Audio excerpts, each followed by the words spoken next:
প্রধানমন্ত্রী এটা তো একটা সাময়িক ব্যাপার, কিন্তু আমি তো বঙ্গবন্ধু শেখ মুজিবের মেয়ে।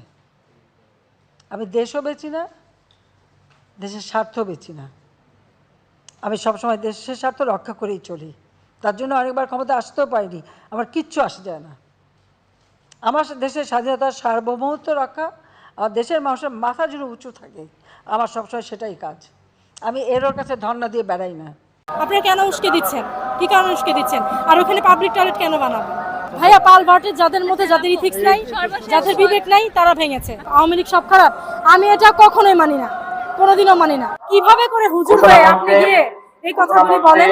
এই শান্তি ধর্ম ইসলামের মাথায় চলে দিয়ে দাঁড়িয়ে নিয়ে আপনি কিভাবে করে বলেন যে ইসলামের কোন জায়গায় ধ্বংস আছে? আমি যে একজনের ছবি এঁকে জুতা পিটা করবো, 32 গিয়ে ভাঙবো, কোন অধিকারে ভাঙবো? আমি আমার বাবা গিয়ে তৈরি করে দিয়ে আসছি। থাকুক না, তিনটা দলই থাক, তিনজনই